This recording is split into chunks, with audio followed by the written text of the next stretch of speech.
Okay, so let's go through another one, and we'll go through it uh, kind of the way that understanding how to be able to find these particular solutions. So we want to prove that these are the solutions to um, the equation. So we're going to go ahead and plug in our A, B, and C values.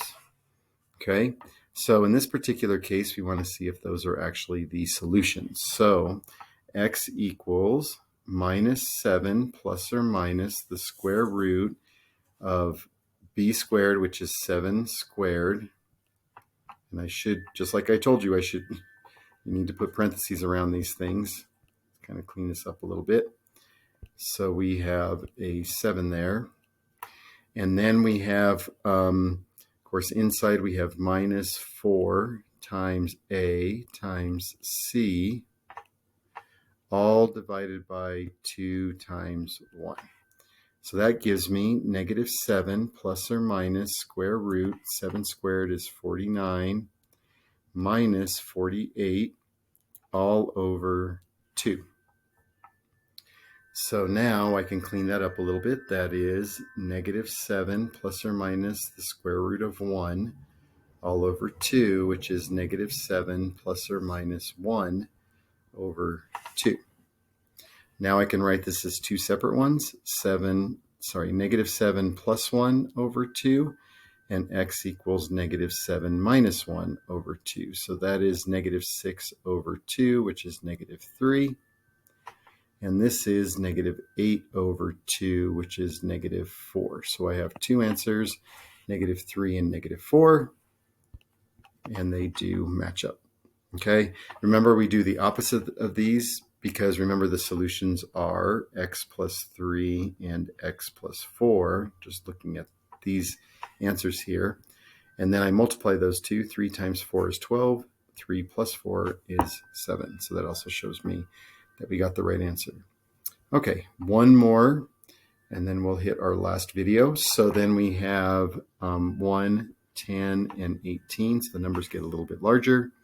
So notice that we want to prove that it looks like that. So -b, so I have x equals -b plus or minus the square root of 10 squared minus 4 times 1 times 18 all over 2 times 1.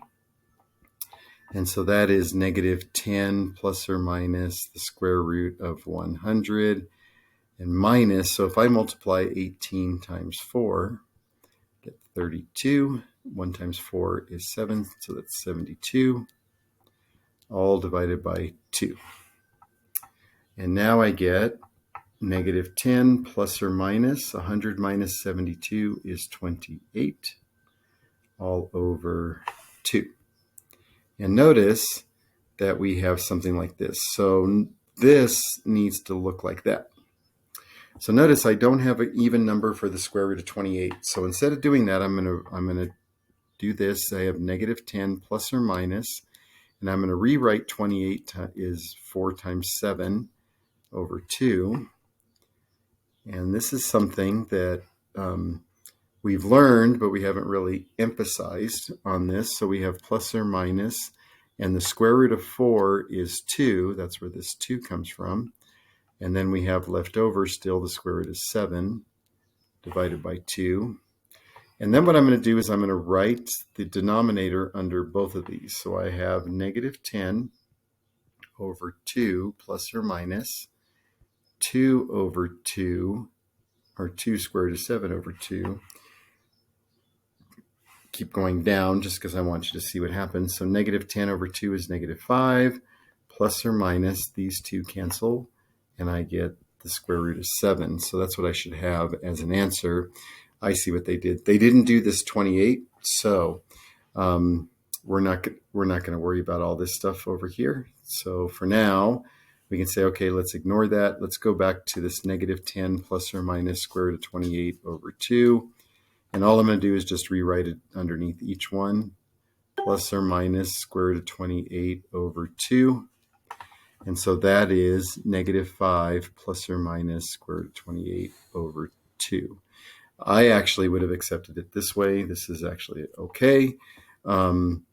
And of course, we reduced it correctly into this, but they reduced it here, which still needs more reduction. So I don't see the difference between the other two. But we'll talk about that on the last problem.